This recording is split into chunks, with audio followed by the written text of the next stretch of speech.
Por invitarme a estar aquí hoy para hablar de esa parte de la economía circular que no es la que todo el mundo conoce o todo el mundo considera que es lo único que hay, que es la parte de reciclaje, sino ver de qué otra manera se puede pensar en la economía circular de una manera mucho más amplia. Entonces, muchísimas gracias por darme este espacio, sobre todo los que estáis al otro lado queriendo ver, aprender y analizar de forma que bueno, pues se puedan descubrir otras formas de pensar la economía circular y cómo implementarla en una industria, una empresa, en cualquier espacio en el que estemos.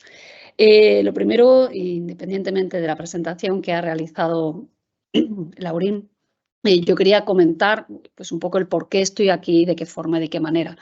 Y la visión que puedo dar en este ámbito. En primer lugar, pues efectivamente soy profesora de organización de empresas en una Escuela Técnica de Ingeniería de Montes, Forestal y Medio Natural, por lo cual, perdonadme, pero gran parte o algunos de los ejemplos que vayamos a poner pues van a estar muy vinculados con este espacio natural que nos rodea, que es el ámbito forestal, pero que también tiene una parte de industria y una parte de implicación muy interesante en todos los procesos de transformación económica en nuestra sociedad. En ese ánimo de buscar innovación y hacer las cosas de una manera diferente, pues me ha permitido el embarcarme en distintos proyectos, vinculados muchos de ellos en esta parte de innovación a través de la puesta en valor de la naturaleza. Y ya digo, no solamente desde un punto de vista lúdico, sino también desde un punto de vista industrial. Así, pues he cofundado el primer acelerador de empresas centrados en mercados y servicios ecosistémicos.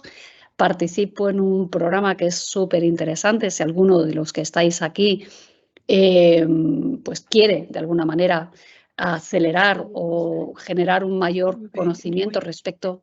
¿Hola? ¿Sí se oye? Vale. Respecto de cómo poner en valor esa naturaleza para generar modelos de negocios sostenibles, pues puede visitar UFIL y, como no, Trinova, que es la estructura en la que me muevo, la que hago y con la que genero gran parte de las actividades que realizo. Aún así, obviamente, desde el punto de vista formativo, pues dirijo el máster universitario en economía circular de la Universidad Politécnica de Madrid, que pues obviamente os invito a que de alguna manera podáis mirarlo si necesitáis una formación adicional. Pero además sí es cierto que tenemos un engarce entre la parte de capital natural y de cómo incorporar ese capital natural en todos los procesos de economía circular que se puede. Y además tenemos una visión muy concreta respecto de la fabricación y la producción de construcción, de productos de construcción y de los minerales. Por lo que me comentaron la fábrica, pues estáis aquí distintas empresas vinculadas con distintos ámbitos de la industria, con profesionales que están deseando conocer más respecto de este tema, por lo cual, pues si no os parece mal, empezamos. Lo primero que me pregunto es si conocemos claramente qué es la economía circular, por qué queremos cambiar esos modelos económicos, qué obstáculos son los que vamos a tener a la hora de poner en marcha este cambio de paradigma de economía circular. Y bueno, pues abriremos un momento de pensamiento, de ese vamos a ponernos manos a la obra para ver qué se puede hacer en nuestros modelos de negocio para cambiar y transformar la economía. ¿Por qué queremos cambiar los modelos económicos? Es una pregunta interesante. Y la primera cuestión que tenemos que saber es que, bueno, pues hasta hace un tiempo nuestra economía estaba basada en una linealidad, es decir, obteníamos recursos naturales del planeta que se transformaban a través de procesos industriales, que se consumían a través de unidades de consumo, familias, personas, empresas, y que estos consumos generaban residuos, no solamente al consumir, sino en el proceso de la misma producción de estos productos que íbamos a adquirir como consumidores. Obviamente, esta situación hace que si extraemos recursos naturales del planeta y lo que no utilizamos lo consideramos como basura, pues lo que estamos haciendo es transformar una riqueza en algo que no tiene valor, que es ese residuo que desperdiciamos y no solamente que no genere valor, sino que encima nos genere un coste adicional porque tenemos que tratarlo de alguna manera y gestionarlo de alguna manera para que podamos seguir viviendo con esos residuos acumulados. Aquí, bueno, pues se puede tener clara esa imagen de los grandes vertederos, los grandes almacenes de neumáticos, que bueno, pues, generan unos costes enormes, pues vinculados, por ejemplo, en el caso de los neumáticos, con esa seguridad que hay que tener para que no se produzcan incendios y bueno, pues que generen males mayores, puesto que si se produce ese incendio, pues todo el mundo sabe, se producen grandes impactos en el medio ambiente y además en el propio vivir de las personas que viven alrededor de estos espacios. Este modelo es cierto que es un modelo que puede ser considerado como algo eficiente, pues porque bueno, producimos y lo conocemos, sabemos cómo funciona, sabemos cómo generar a través del consumo de esos materiales o esos recursos que estamos utilizando y al conocerlo pues nos sentimos en cierta medida cómodos con la forma de actuar. ¿Qué ocurre?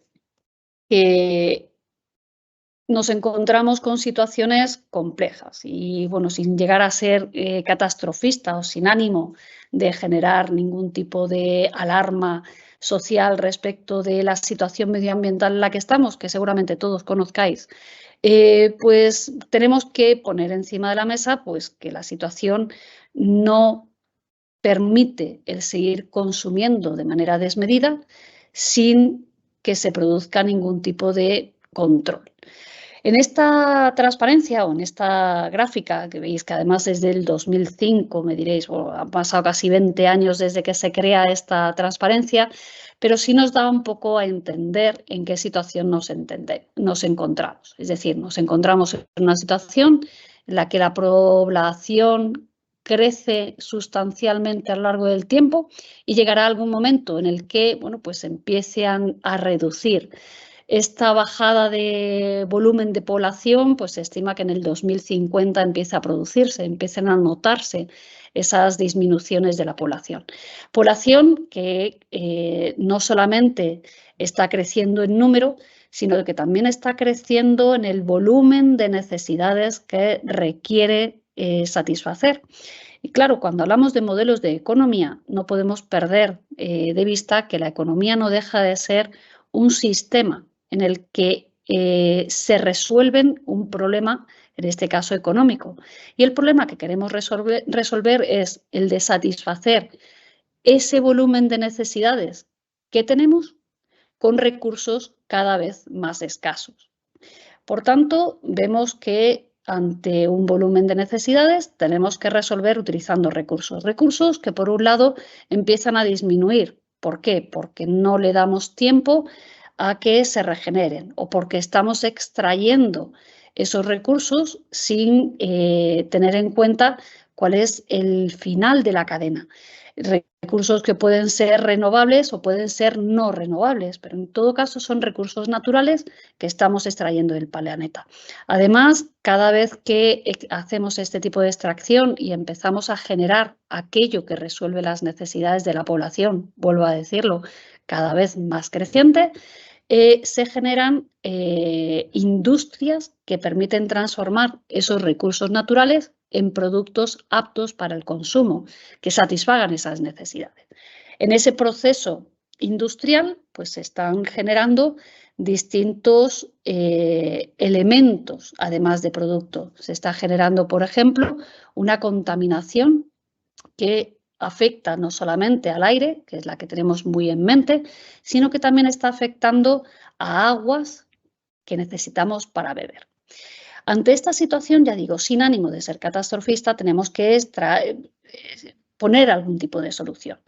La solución, desde el punto de vista económico, sería actuar respecto de las necesidades crecientes y respecto de los recursos existentes. Por tanto, pues tenemos dos vías, o bien reducir las necesidades que tiene esta población, ya digo, sin entrar en aspectos relacionados con el control demográfico, que ahí no voy a entrar, pero sí en la reducción de las necesidades que vayamos teniendo, o bien en un consumo eficiente de los recursos disponibles. Y esas son las dos vías a las que nos tenemos que enfrentar y tenemos que decidir qué podemos hacer. En este caso, lo que planteamos es contraponer a una situación en la que el medio ambiente genera una serie de funciones concretas, pues soluciones que nos permitan proveer de esos recursos de una manera más eficiente. Hago un pequeño inciso, y es que el medio ambiente, el entorno en el que estamos ubicados, nos sirve para proveernos de recursos, como hemos visto, recursos que pueden ser renovables o no renovables. Si no son renovables, cada vez que extraemos parte de ese recurso, generamos una disminución del stock, del almacén de ese recurso disponible. Y es lo que está ocurriendo, por ejemplo, con los minerales, esas crisis que estamos generando con los consumos o las necesidades de baterías cada vez más potentes, cada vez más numerosas, para poder hacer una transición de un combustible fósil, que es el petróleo, hacia otros que sean más renovables, por ejemplo, la electricidad. Pero en esa transformación necesitamos almacenar energía y volvemos a necesitar la utilización de baterías cuya base es la utilización de recursos que no son renovables, son recursos minerales que tenemos que extraer de algún sitio. Por otro lado, estamos considerando que es en esa provisión de recursos que hemos dicho que pueden ser no renovables, podemos también tener recursos que sean renovables, es decir, que se vayan regenerando siempre y cuando se cumplan ciertas condiciones. ¿Qué condiciones son las que se tienen que cumplir? Pues en el caso de las energías renovables, o en el caso de los recursos renovables, puede ser que generemos los espacios para que ese recurso se renueve, se regenere. Y aquí entramos a analizar aspectos que tienen que ver con, por ejemplo, con los recursos renovables de stock o con los recursos renovables de flujo. Cuando hablamos de los recursos renovables de stock, imaginaos, por ejemplo, un banco de peces. Recordad que hay momentos a lo largo del año que se nos prohíbe capturar peces del mar, extraer recursos naturales renovables del mar. ¿Por qué? Porque lo que necesitamos es que ese banco de peces disponga de un tiempo suficiente para regenerarse, es decir, reproducirse y alcanzar el tamaño adecuado para que sea útil para nuestras necesidades, para satisfacer nuestras necesidades. Si no damos ese tiempo para que se regenere el pez, difícilmente podremos seguir obteniendo pescado del entorno marino. Lo mismo ocurre, por ejemplo, con otro tipo de recursos, por ejemplo, los forestales. Necesitamos de un tiempo de regeneración para que ese recurso forestal, ese árbol que en un momento determinado lo estamos talando, para fabricar, por ejemplo, un mueble o para fabricar, por ejemplo, una construcción sostenible, pues tenemos que dar ese tiempo de regeneración, de que el árbol vuelva a resurgir y vuelva a crecer hasta alcanzar un tamaño adecuado. En todo caso, estos recursos renovables, lo que necesitamos es que transcurra cierto tiempo y ciertas condiciones para que se regenere.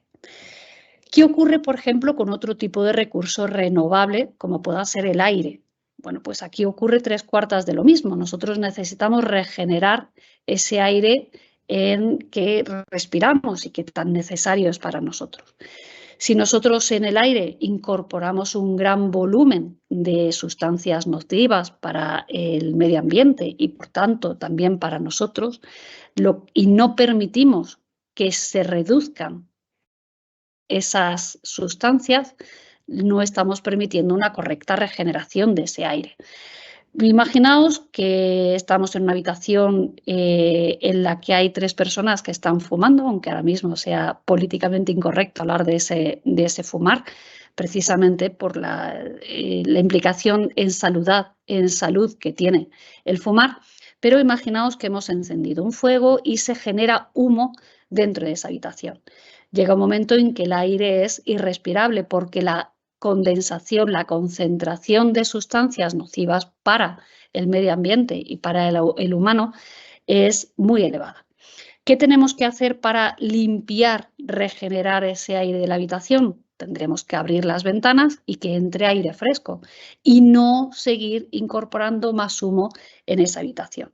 Por tanto, actuamos en estas dos líneas. En el caso del aire, pues tenemos que actuar de esa manera, en el aire, en el agua, es decir, tenemos que dejar que los ciclos naturales de regeneración se produzcan. Y para ello, por un lado, tenemos que evitar incorporar elementos nocivos a estos dos entornos, el aéreo y el hídrico, y al mismo tiempo dejar que la concentración de esos tóxicos se reduzca. Y esa es la razón por la cual estamos tan involucrados en reducir, por ejemplo, la cantidad de gases de efecto invernadero que se emiten al medio ambiente, del CO2, por ejemplo. En este sentido, y volviendo un poco a esa función del medio ambiente, que hemos dicho que es la de proveer de recursos naturales para satisfacer esas necesidades que tenemos de forma ilimitada y que podemos hacer desde un punto de vista lineal, pues planteamos que existe un recurso que se utiliza como un input, una entrada en sistemas productivos que permiten esa producción de bienes que se consumen y generan un bienestar. En este proceso también consideramos que el medio ambiente es un receptor de desechos, es decir, es el punto final cuando ya no tenemos qué hacer con ese recurso natural, es el medio ambiente quien recibe esos desperdicios como un residuo. Y que bien es cierto que al producir y consumir productos y servicios generamos bienestar, estos residuos pueden generar una minoración del bienestar general, tanto social como individual. Nos encontramos además otro problema, hablando de esa renovación de los recursos y demás. Nuestra economía actualmente está llegando a unos niveles que no permiten la regeneración de los recursos naturales en el medio ambiente. Si os dais cuenta, en esta gráfica vemos en la parte de la izquierda que nuestra economía está consumiendo por encima de ese límite de regeneración que tiene el planeta. ¿Cuál sería el objetivo? Pues intentar que esta economía, que en principio puede ser insostenible ya que consume más de lo que produce, pues cambie su forma de actuación. Es decir, que sea capaz de consumir menos recursos de los que somos capaces de generar a lo largo del periodo, de un periodo determinado, en el planeta. Si os acordáis, normalmente allá por agosto nos suelen venir mensajes que tienen que ver con ese límite de sostenibilidad del planeta. Y se nos dice, oye, pues en agosto ya hemos consumido todo lo que el planeta es capaz de producir en un año. Fijaos que nos quedan entonces 4 meses por delante en los que empezamos a consumir las reservas que tiene el planeta y empezamos a utilizar ese fondo. Como vemos, esta situación pues, no es sostenible en el tiempo, entonces tenemos que pensar qué hacer. Y aquí es cuando incorporamos también esa capacidad que tiene el medio ambiente como generador de utilidad. Es decir, si nosotros consideramos que los recursos que estamos incorporando a los procesos productivos se pueden en algún momento producir y generar consumos determinados que a su vez producen esos residuos, pero estos residuos se pueden reciclar, estamos generando en cierta medida una utilidad adicional por parte del medio ambiente. ¿Qué ocurre?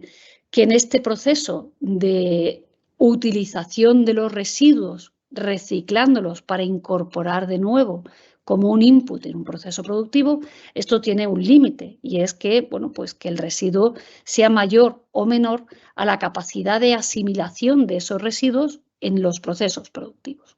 Por tanto, incorporamos un elemento adicional y es, oye, ¿somos capaces de a estos residuos reciclarlos de una manera adecuada?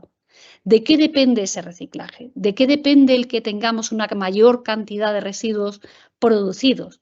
Y empezamos desde el punto de vista económico a hacernos muchas preguntas y muchas de ellas tienen que ver con qué hacemos con esos residuos que ya se han producido, pero a lo mejor tendríamos que ir preguntándonos antes de generar esos residuos qué podemos hacer.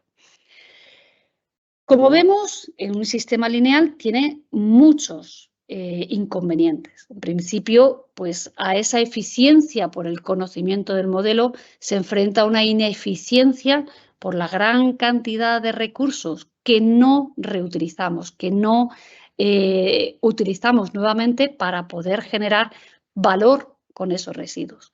Tiene además un gran impacto económico. Estamos desperdiciando mucho, estamos haciendo consumos desmedidos de recursos naturales sin darle usos adicionales a esos residuos. Y esto genera, obviamente, un gran impacto ambiental. Vamos sustrayendo, eliminando partes del planeta que nos puedan ser útiles en el futuro. Por tanto, ante esta fotografía, mi pregunta es, oye, ¿es mejor consumir menos o podemos seguir consumiendo, pero consumiendo mejor? Y aquí, pues quería plantearos esta presentación que hace Hans Rosling, que es un profesor sueco muy vinculado con el medio ambiente y que da una visión muy adecuada de qué es lo que es mejor para nosotros, consumir más o consumir mejor. Os pongo este vídeo, son 8 minutos, no es mucho, a ver si funciona. Pues parece que no.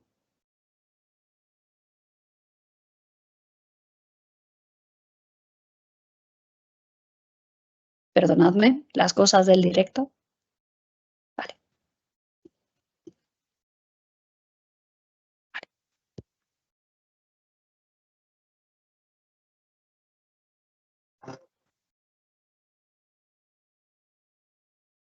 I was only 4 years old when I saw my mother load a washing machine for the very first time in her life. That was a great day for my mother. My mother and father had been saving money for years to be able to buy that machine. And the first day it was going to be used, even Grandma was invited to see the machine. And Grandma was even more excited. Throughout her life, she had been heating water with firewood, and she had hand-washed laundry for 7 children. And now she was going to watch electricity do that work. My mother carefully opened the door, and she loaded the laundry into the machine like this. And then when she closed the door, Grandma said, no, let me push the button. And Grandma pushed the button, and she said, oh, fantastic, I want to see this, give me a share, I want to see it. And she sat down in front of the machine, and she watched the entire washing program. She was mesmerized. For my grandmother, the washing machine was a miracle. Today, in Sweden and other rich countries, people are using so many different machines. Look, the homes are full of machines. I can't even name them all, you know. And they also, when they want to travel, they use flying machines that can take them to remote destinations. And yet in the world, there are so many people who still heat the water on fire, and they cook their food on fire. Sometimes they don't even have enough food.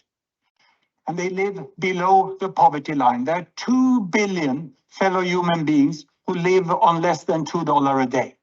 And the richest people over there, there's 1 billion people, and they live above what I call the airline, because they have spent more than $80 a day, you know, on their consumption. But this is just 1, 2, 3 billion people. And obviously there are 7 billion people in the world. So there must be 1, 2, 3, 4 billion people more who live in between the poverty line and the airline. They have electricity. But the question is, how many have washing machines? I've done a scrutiny of market data, and I found that indeed the washing machine has penetrated below the airline, and today there's an additional 1 billion people up there who live above the wash line. And they consume for more than $40 per day. So 2 billion have access to washing machine, and the remaining 5 billion, how do they wash? Or to be more precise, how do most of the women in the world wash? because it remains a hard work for women to wash. They wash like this, by hand. It's a hard, time-consuming labor, which they have to do for hours every week. And sometimes they also have to bring water from far away to do the laundry at home. Or they have to bring the laundry away to a stream far off. And they want the washing machine. They don't want to spend such a large part of their life doing this hard work with so relatively low productivity. And there's nothing different in their wish than it was from my grandma. Look here, 2 generations ago in Sweden, picking water from the stream, heating with firewood and washing like that. They want the washing machine in exactly the same way. But when I lecture to environmentally concerned students, they tell me, no, everybody in the world cannot have cars and washing machines. How can we tell this woman that she ain't going to have a washing machine? And then I ask my students, I've asked them over the last 2 years, I've asked, how many of you doesn't use a car? And some of them proudly raise their hand, and say, I don't use a car. And then I put the really tough question. How many of you hand wash your jeans and your bed sheet? And no one raised their hand. Even the hardcore in the green movement use washing machine.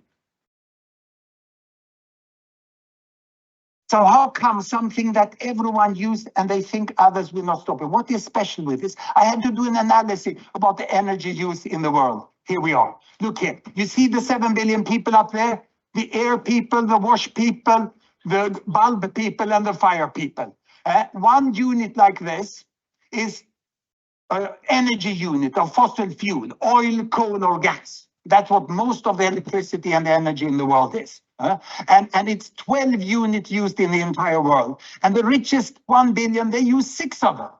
Half of the energy is used by 1/7 of the world population. And these ones who have washing machine, but not the house full of other machines, they use 2. And this group use 3, 1 each. And they just have electricity. And over there, they don't even use 1 each. That makes 12 of them. But the main concern for the environmentally interested students, and they are right, is about the future. What are the trends? If we just prolong the trends without any really advanced analysis to 2050, there are 2 things that can increase the energy use. First, population growth. Second, economic growth.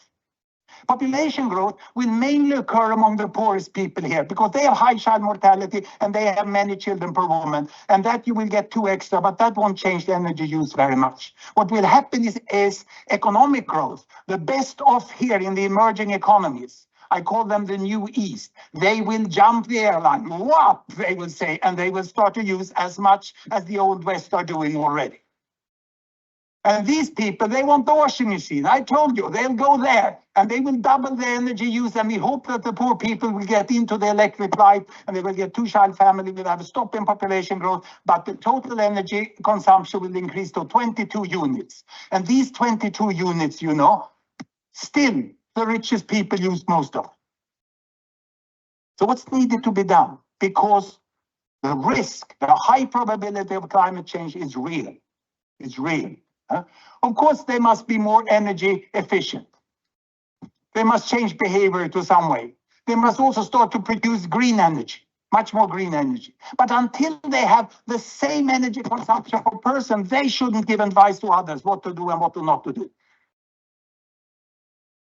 Here we can get more green energy all over. This is what we hope may happen. It's a real challenge in the future. But I can assure you that this woman in the favela in Rio, she wants a washing machine. She's very happy about her Minister of Energy that provided electricity to everyone. So happy that she even voted for her, And she became Dilma Rousseff, the president-elect of one of the biggest democracies in the world, moving from Minister of Energy to president. If you have democracy, people will vote for washing machine. They love them. And what's the magic with it? My mom explained the magic with this machine the very, very first day. She said, now, Hans, we have loaded the laundry. The machine will make the work. And now we can go to the library. Because this is the magic. You load the laundry. And what do you get out of the machine? You get books out of the machines. Children's books. And mother got time to read for me. She loved this. I got the ABC. This is why I started my career as professor, when my mother had time to read for me. And she also got books for herself. She managed to study English and learn that as a foreign language. And she read so many novels, so many different novels here, you know, and we really loved this machine. And what we said, my mother and me, thank you, industrialization. Thank you, steel mill. Thank you, power station. And thank you, chemical processing industry that gave us time to read books. Thank you very much. Bueno, como veis, en este caso, el hecho de ser, de consumir menos, es decir, de dejar que no podamos acceder a esa industria, a esos desarrollos industriales que hacen que la vida sea más sencilla, no solamente en las personas, sino a todos los niveles, pues lo que está haciendo es generar una desigualdad real entre partes de personas dentro del planeta. ¿Cómo evitamos este problema? Pues muy sencillo, pues pensando si es mejor consumir mejor, es decir, consumir de forma que sea más eficiente, con un menor consumo de recursos para aquello que estamos necesitando realmente consumir, y hacerlo de forma que los procesos sean menos lineales. Por eso surge el concepto de la economía circular, que es algo que ya de principio, de hace mucho tiempo, se está utilizando. De hecho, en sociedades ganaderas y agrícolas tenían procesos muy cerrados a la hora de consumir, producir, generar esos productos que satisfacieran necesidades y reutilizar en cierta medida esos residuos. Si nos vamos, por ejemplo, a una sociedad ganadera, pues estábamos criando cerdos que proveían de carne, que se alimentaban de los desechos agrícolas que se habían ido produciendo, y de esta manera cerrabas el círculo en esa producción. En definitiva, la economía circular no deja de ser un modelo económico que nos permite producir y consumir de otra manera.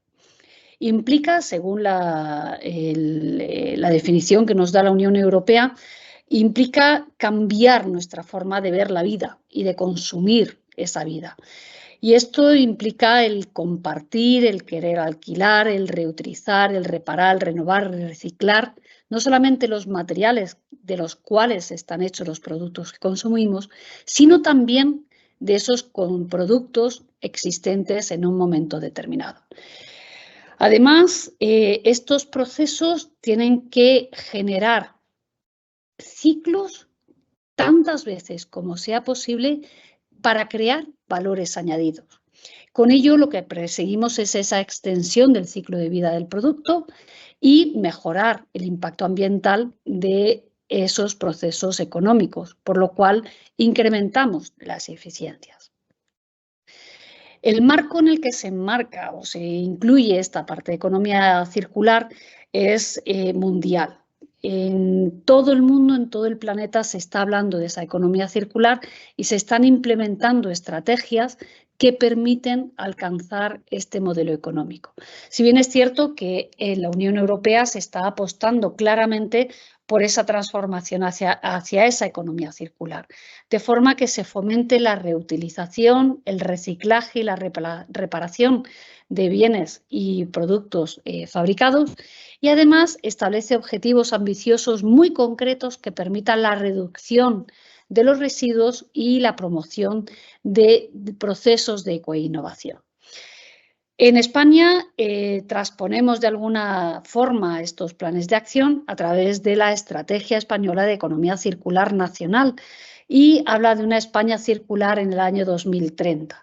Esta estrategia se genera en el 2020 y plantea una serie de acciones o de ejes, 8, en los que se debería centrar la actuación. En este sentido, se permiten las acciones circulares en distintos ámbitos que tienen que ver con la producción, el consumo, la gestión de residuos, que es donde casi siempre nos estamos centrando, las materias primas secundarias, la reutilización del agua Y además, de forma transversal, se habla de la actuación de sensibilización y participación, de la investigación, la innovación, la competitividad y el empleo de la información que tiene que tener cualquiera para poder incorporar estos ejes de la economía circular en su día a día. Así se plantea dentro de la Unión Europea, dentro de la economía circular, 3 grandes pilares. Y estos pilares están desarrollados por la Fundación Ellen MacArthur, que es una de las fundaciones que más están trabajando por desarrollar la investigación y la transferibilidad de la economía circular. Así, estos 3 pilares tienen que ver con un uso eficiente de recursos y del capital natural, cosa que ya hemos estado hablando al transformar esa economía lineal. Y dentro de esos recursos, pues estamos hablando de las plantas, los minerales, el animal, el aire, el petróleo, tanto desde el punto de vista de esos medios de producción de bienes como de los servicios ecosistémicos que provoca. Hago un paréntesis, un servicio ecosistémico es ese servicio que proporciona el entorno natural que asumimos, incorporamos, consumimos casi de manera inconsciente. Por ejemplo, el que seamos capaces de respirar aire limpio porque la naturaleza nos permite generar ese aire es un servicio ecosistémico. Necesitamos, por tanto, plantar árboles que de alguna manera filtren el tóxico de los gases de efecto invernadero, en este caso el CO2, lo transformen en oxígeno, que es lo que respiramos, y al mismo tiempo estén limpiando el medio ambiente, además de otro tipo de servicios que producen los árboles con su ciclo de vida. Un segundo pilar es aquel que tiene que ver con los sistemas de bucle cerrado, es decir, nosotros no vamos a producir y generar residuos, sino que esos residuos tendrán que minimizarse por un lado y por otro lado tendrán que reincorporarse de nuevo a algún proceso productivo. Por tanto, requieren en este pilar el diseñar nuestra producción para consumir menos recursos y que además se apliquen las R's que tienen que ver con la economía circular y de las que ahora después hablaremos. El tercer gran pilar es el que tiene que ver con el diseño regenerativo, es decir, hasta qué punto somos capaces de regenerar nuestro entorno con el fin de reducir los daños tanto a la utilidad como al bienestar social. Así encontramos estos principios de la economía circular. Tenemos que centrarnos en optimizar el uso de recursos naturales, en reducir la emisión de gases de efecto invernadero, en diseñar de forma que facilitemos la reparación y el uso posterior de componentes, en generar utilizaciones de energía renovable frente a otras energías que no lo sean, el conseguir una eficiencia energética, es decir, reducir el consumo de esa energía. Y luego utilizaremos otra serie de elementos, por ejemplo, la cooperación, la búsqueda de soluciones sostenibles que generen sinergias con otros, el generar productos que sean más amigables con la ciencia y con el respeto de la naturaleza, o la generación y actualización de los perfiles laborales especializados. Por tanto, vemos que esa economía circular parte de un consumo de materias primas, de un diseño de un producto que satisface necesidades, que puede generar una producción, una reelaboración con estas materias primas que en un momento determinado se han reciclado o se han disminuido. La distribución tiene que ser también con un consumo mínimo de inputs para que esa distribución sea más eficiente. Tenemos que analizar el cómo consumimos, cómo utilizamos, cómo reutilizamos y reparamos eso que estamos consumiendo, lo que ya no consumimos, cómo lo vamos a recoger, de qué manera se pueden reciclar y se pueden reincorporar de nuevo con materias primas esos elementos que hemos reciclado. Así vemos que de un proceso lineal generamos unos procesos que se llaman de ala de mariposa. Nosotros podemos analizar de qué forma generar esa mejora en el consumo del capital natural, que controle el stock y equilibre el flujo de regeneración de ese recurso renovable a través precisamente de la regeneración, de la desmaterialización y del compartir. Por otro lado, queremos optimizar el rendimiento de esos recursos utilizando procesos circulares que nos permitan, en todo caso, regenerar, compartir, optimizar y circularizar al máximo estos ciclos. Y por último, tendremos que fomentar el principio de la eficiencia de todo el sistema, es decir, que se produzca una menor salida de los productos que están incorporados dentro del sistema.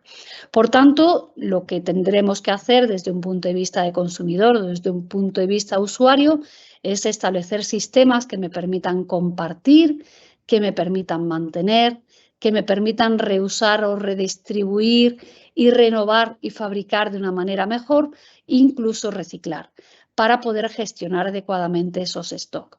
Todo esto genera unos flujos a través de la fabricación de las partes que componen productos más complejos, de la fabricación de esos productos que sean más sencillos, del utilizar servicios o productos como si fueran un servicio que nos permiten en cierta medida sacarle el máximo aprovechamiento a lo que tenemos.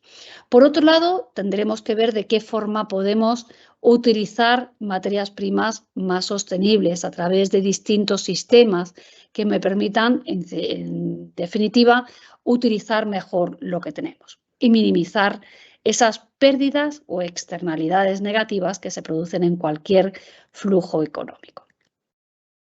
Por tanto, bueno, pues nuestras estrategias se amplían. No es solamente reciclar, que es uno de los elementos fundamentales que tenemos en la economía circular.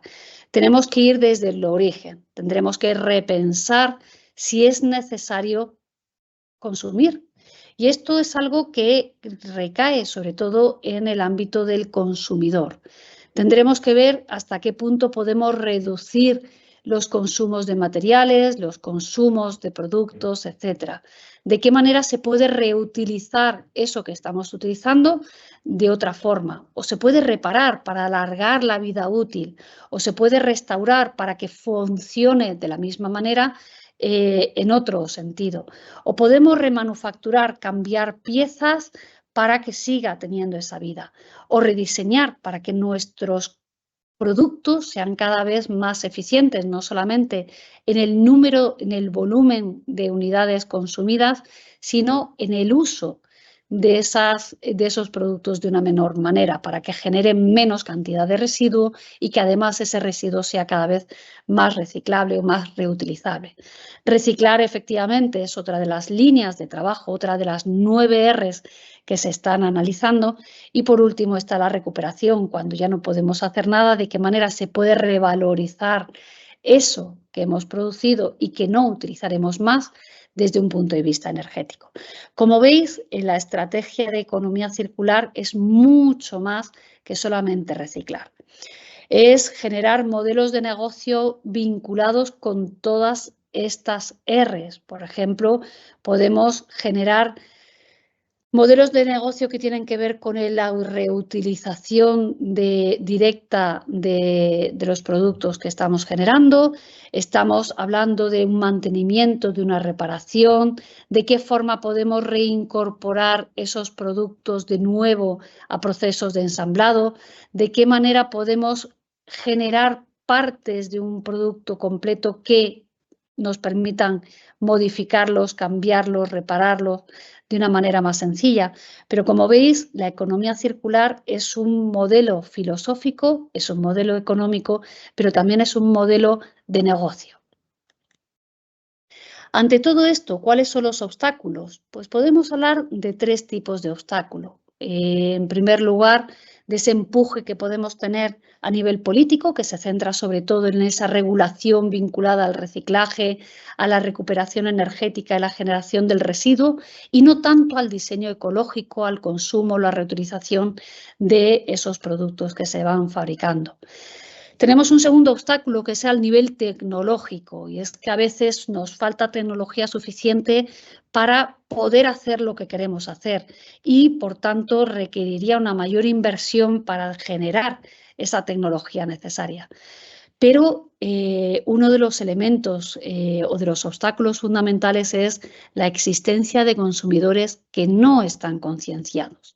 Y en este sentido quería poneros un ejemplo de esta conciencia vinculada con un experimento social que tiene lugar en el centro de Europa, en uno de los países más centrados en la conciencia social, pero en la que vemos aspectos relacionados con la economía circular.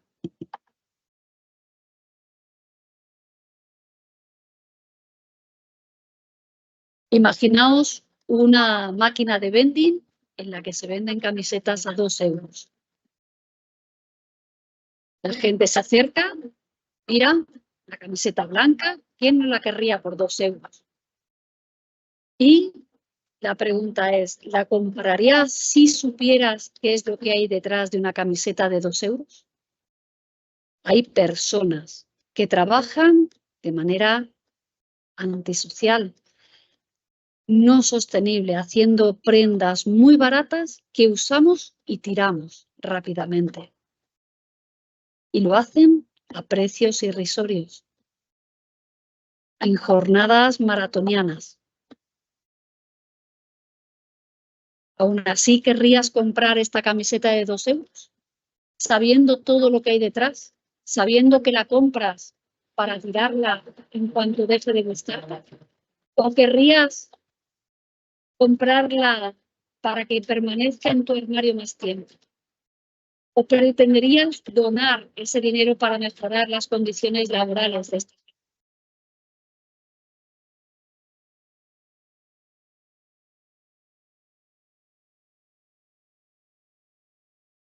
Puede haber gente que done, puede haber gente consciente. Lo que sí es cierto es que queda de nuestro ánimo el ser lo suficientemente responsables para saber que cuando hacemos algo tiene una consecuencia.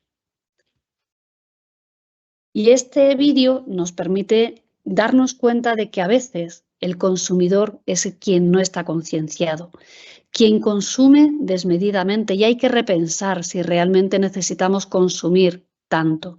Y necesitamos consumir sabiendo qué es lo que hay detrás de esos productos que estamos ofreciendo. Perdonadme. En definitiva, somos los consumidores los que tenemos también que promover este cambio.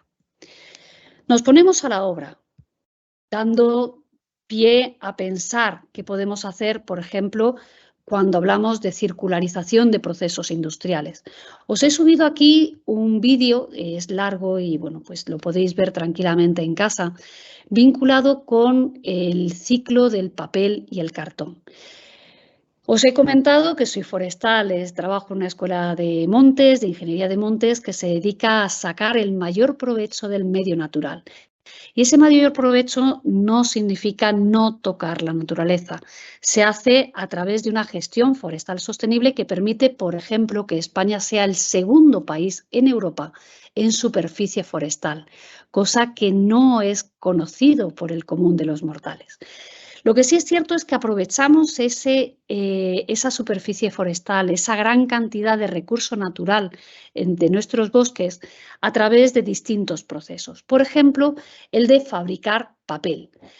Y la fábrica de papel significa que necesitamos incorporar esa circularización.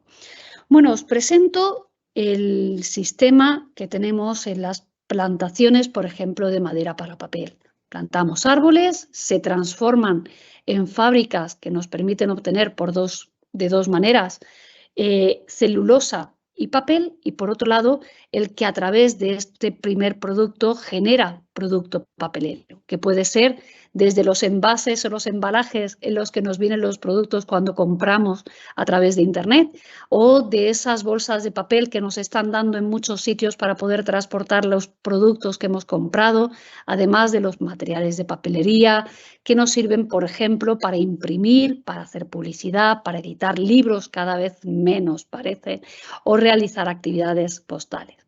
Lo que sí es cierto es que en todo este proceso se recicla mucho papel. Papel que además se puede reutilizar, se puede reciclar hasta 7 veces en procesos muy interesantes. Lo que sí es cierto es que el sector papelero es un sector que inicialmente era bastante tóxico. Permitidme que lo diga de esta manera. Generaba una gran cantidad de residuos al medio ambiente. Hasta que hace unos cuantos años se conformó el Tuting Project. Este proyecto lo que pretendía era reducir ese impacto ambiental que tenía el sector papelero en el medio ambiente, al mismo tiempo que se incrementaba el impacto social del sector papelero en la economía. En este proyecto lo que se fueron trabajando fue precisamente las distintas Rs que hemos estado viendo y se planteó desde todos los ámbitos cómo hacer el proceso de transformación de la madera a la conversión a papel de una manera mucho más eficiente. En primer lugar, se planteó el cómo reducir los consumos de madera para poder producir papel y se empezó a analizar que se podían efectuar procesos mucho más eficientes para transformar una menor cantidad de madera en una mayor cantidad de papel. Además, se generaron productos que nos permitieran reutilizar ese papel de otra forma. Utilizamos envases que podemos utilizar en otros ámbitos.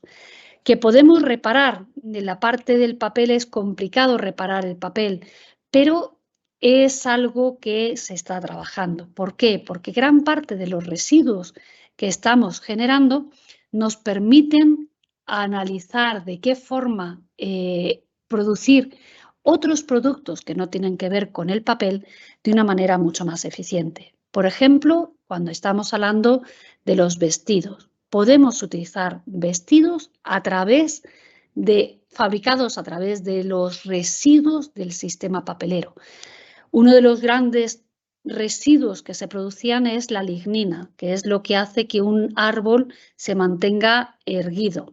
Hay que extraer esa lignina, que en principio iba a ser un residuo muy contaminante. Se procede a reutilizar como materia prima en otros procesos industriales que nos permiten, por ejemplo, fabricar vestidos de liocel o nos permiten utilizar esta lignina como elemento básico para fabricar ventanas transparentes de madera. En definitiva, estamos rediseñando productos y estamos utilizando residuos en los procesos de fabricación o producidos en los procesos de fabricación del papel para realizar otras cosas que sean igualmente sostenibles.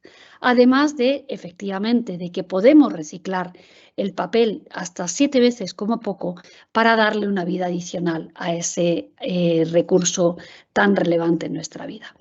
Lo que sí es cierto es que en todo este proceso podemos decir que es posible coger un proceso industrial y analizarlo desde todos los puntos de vista, no solamente del propio proceso, sino viendo cómo puede ser utilizado para otras industrias y de esta manera hacer mucho más circular nuestra economía. Sin más, yo creo que no íbamos a dilatarnos mucho más en el tiempo. Os he dejado aquí algunas referencias de consulta, incluso precisamente aspectos que tienen que ver con cómo el uso del papel nos hace ser más sostenibles. Por ejemplo, cuando estamos destinando muchos recursos para una economía digital basada en lectura de libros digitales. Que sepáis, simplemente a efectos de tener ideas clave, que necesitaríais ser unos lectores empedernidos para que desde un punto de vista ambiental fuera más eficiente el utilizar libros electrónicos, desde el punto de vista de la emisión de CO2 al medio ambiente. Sin más, os doy las gracias por valorar estas oportunidades que nos da la economía circular e incorporarla en vuestros modelos de negocio.